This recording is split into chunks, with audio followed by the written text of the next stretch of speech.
Hi everybody, Mary O'Keefe here from the European Pain Federation Ipek. Today I'm joined by Ipek Yalcin to give you a teaser of her talk at the 2022 Ipek Congress. So hi Ipek, thanks for agreeing to be interviewed. Hi, how are you? Good. Do you want to start off by introducing yourself, please, to the listeners? Absolutely. So, hi, I'm Ipek Yalcin. I'm a research director at CNRS in France and head of the team Neuroanatomy, Pain and Psychopathology at the Institute of Integrative Neuroscience in Strasbourg. Great. And what will you be talking about at the Ipek 2022 Congress?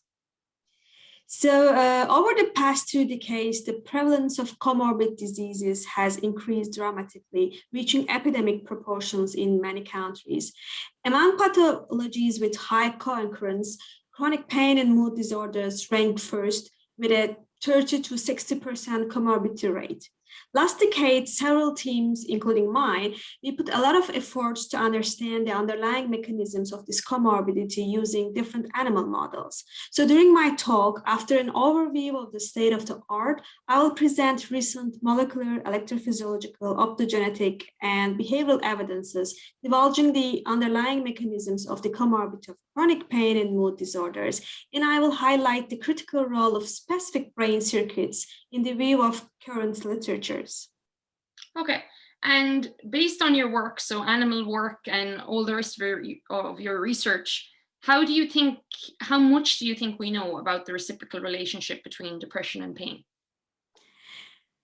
In the field over the last 10 years, first big step was taken by establishing and validating paradigms designed to model this comorbidity in rodents. So once we managed to set up the models, it was possible for us to study the underlying mechanisms. We know now that the chronic pain is not a simple stress, even though it is also associated with mood disorders. And we now started to decipher the underlying mechanisms, especially molecular mechanisms, as well as identify neuroanatomical pathways that are implicated in this comorbidity challenge.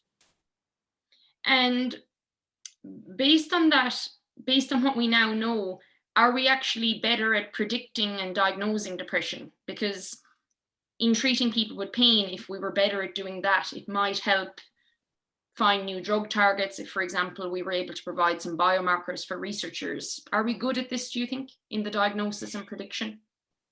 Yeah, despite the intense research efforts that we are doing all together, no molecular objective biomarkers are currently available to support the diagnosis and evaluation of clinical course in depressed patients, which still remain based on clinical evaluation only. However, there are several research groups, mine also, we are really studying how to identify biomarkers for diagnosis and for the development of new therapeutic targets. But in parallel, substantial progress has been made in investigating the pathophysiology of mood disorders as well as the comorbidity of chronic pain and mood disorders using functional and structural brain imaging in human, which really paved the way of the development of imaging neuromarkers, biomarkers. And we all aware that there is an unmet need to develop measurable biomarkers for the pharmaceutical and biomedical research enterprise.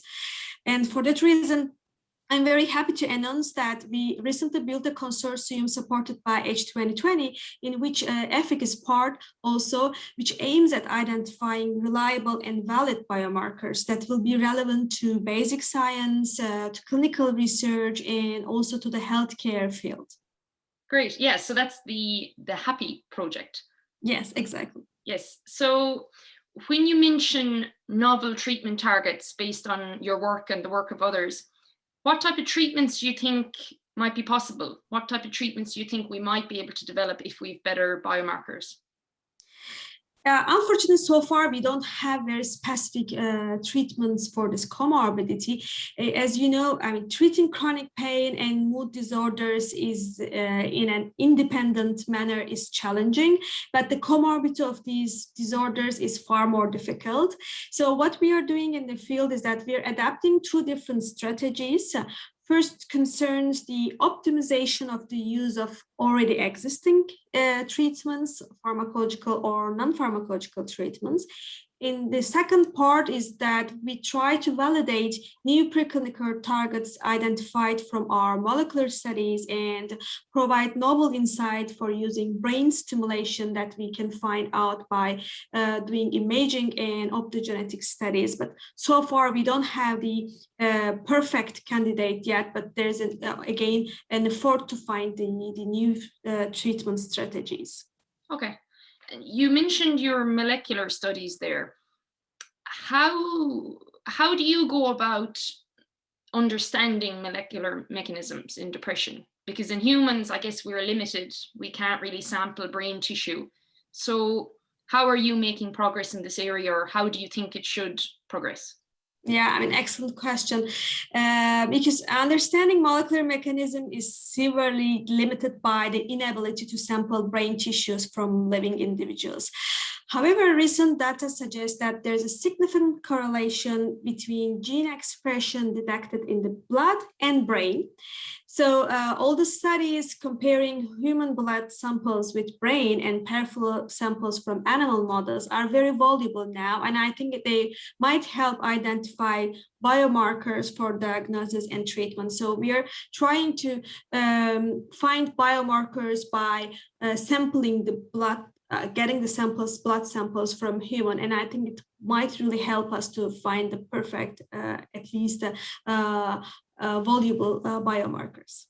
Great. And will you be comparing blood samples in humans with blood samples in animals? Is that the way? Exactly. And also we have also some access. We have access some brain banks like the Canada Brain Bank. So we have some postmortem tissues, but unfortunately, it's not as much as big cohorts that we have with the blood samples. And just one question on HAPPY that encompasses all of this work. When might we be expecting results from that? It's funded for how long? I mean, it's funded for 4 years. So the project is launched in the beginning of the summer. So the students will start to work on this big project from January 2020. So we hope that from here in 3 years, we might come with the very good candidates. Yes, yeah, that's very exciting that there's lots of work there. And finally, Ipek, if you wanted to sell your talk, why do you think people should attend your talk at the Congress? Okay. In order to provide better tools for diagnose, predict, and treat the chronic pain patients, we need to consider pain with its comorbidities. So my talk will cover the identified basic mechanisms from animal studies and their significance at clinical level. I will present several unpublished data from my lab obtained using an integrative approach from cellular and molecular to behavioral analysis by using a state-of-the-art multi-scale analysis. So I hope that I can meet with a lot of clinical and preclinical researchers in Dublin. Super.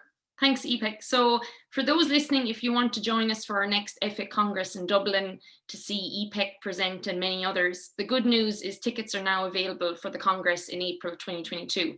So you can get tickets by visiting the website www.efic-congress.org. Thank you. Bye. Thank you. See you in Dublin. See you there.